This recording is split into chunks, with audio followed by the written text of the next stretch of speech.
Hi, everybody. This is Allie. I am a partner at the wedding planning firm Polka Dot Events, and today I'm going to talk to you about how to make the perfect hair and makeup schedule. So let's just dive right in. The first thing that we do as planners and coordinators is we ask the bride some questions to make sure that we have all the information we need before we even get started. So as you can see on the left-hand side of this spreadsheet, I have some information from our fake bride Sam about who is getting their hair and makeup done and any other notes we need about them. So first thing to notice here is that I have written next to Donna and Leah, our mother of the bride and maid of honor, that they're going to help Sam get into her dress when it's time. Now this is important because that means that they need to get dressed before she does so they look perfect for the photos, which means that they also need to have their hair and makeup done either at the same time as her or a little bit before.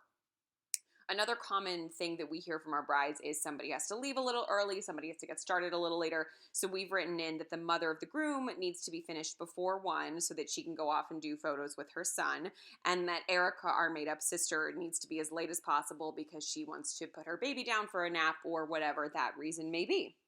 So the other thing to notice here is that everybody is doing both hair and makeup in our fake timeline. But in real life cases, a lot of the times somebody's just doing hair, somebody's just doing makeup, or there are sometimes things like somebody just is getting their eyes done and that'll be less time.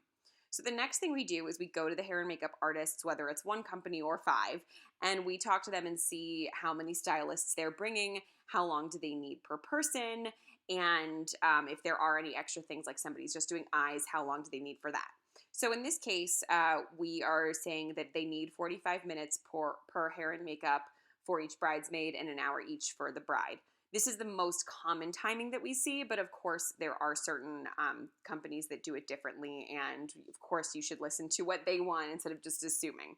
So we have in our notes over here that we have 2 hairstylists and 2 makeup artists. So we're going to check that off because we already started it on the schedule.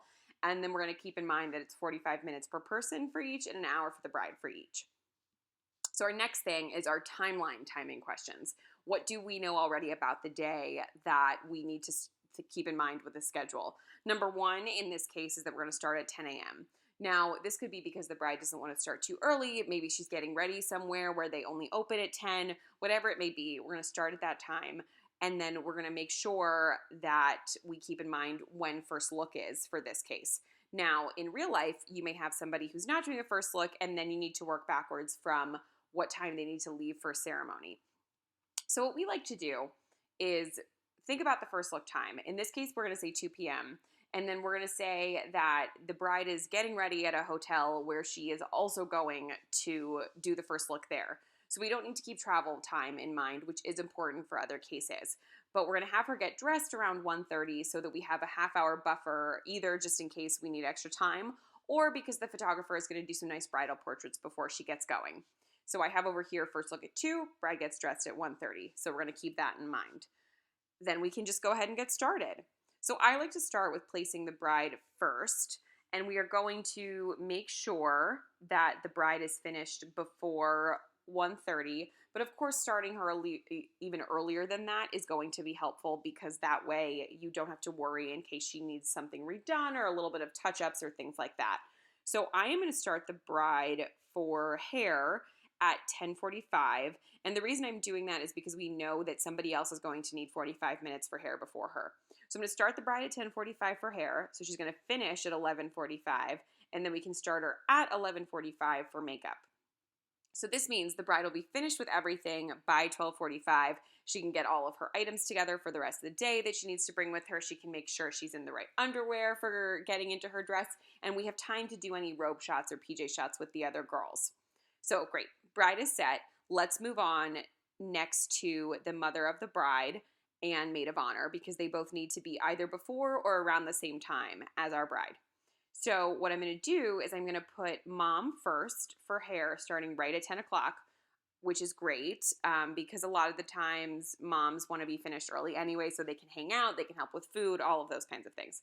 So Donna's going to go in hair 1 first, and then she's going to go in makeup 1 after Leah, who we're going to have first over here. So Leah's our maid of honor. We're going to put her first in makeup 1, and then we're going to have her at the same time as the bride for hair over at 11:45. Great. So now we've checked off 3 people on the list. Let's move on to the mother of the groom.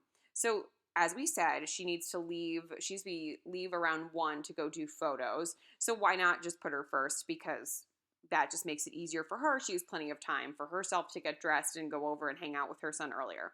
So we're going to put her first in makeup 2 over here, and then right after in hair 2. Now we can move on to the other bridesmaids or friends, whoever else is getting ready. So let's put Erica is going to be as late as possible, so let's leave her for now. And then let's start with Teresa. So Teresa can go first for hair 2. And then what I'm going to do, because I know that we don't want anybody overlapping and we have a few more people to put in place, I'm just going to put her last in makeup 1. So I know it's a big gap for her, but she has plenty of time to eat, hang out with the girls, do whatever she would like to do. So then let's go on to Anna, and let's put her in makeup 2 under Linda. And then let's put her in hair 2 also under Linda. Okay, so then we have Casey, who is going to go in hair 2. And then we might want to put her in makeup 2 as well. Okay, so then Erica comes in. We want her as late as possible, so this is good. So now we have her at 12:30 for hair 1. But then I notice that she's going to overlap with herself over in makeup 2 as well. So that's not so great, and we'd have her overlapping as well if we had her in makeup 1. So let's move some people around.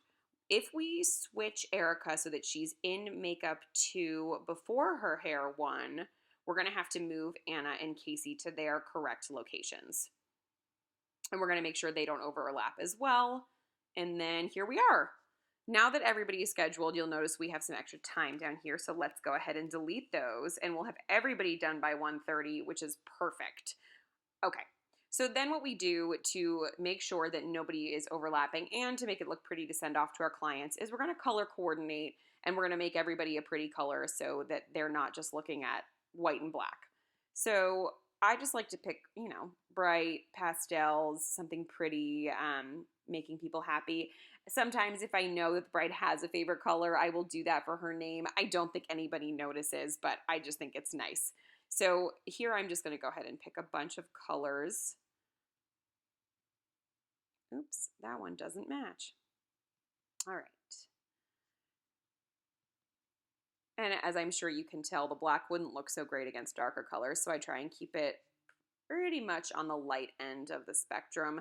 And I try to keep it so they don't look super close to each other so that nobody gets confused, especially because sometimes we have a lot of bridesmaids with the same name. So we have to use last initials like we're on The Bachelor or something like that.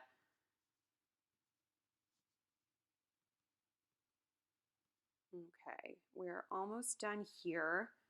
And this is pretty much our last step for everything. So as long as none of the girls are overlapping and we have followed all of our rules that we set for ourselves, we can then just send this off to the bride and check and make sure that she's okay with it. And that's it for hair and makeup. I hope that this was helpful.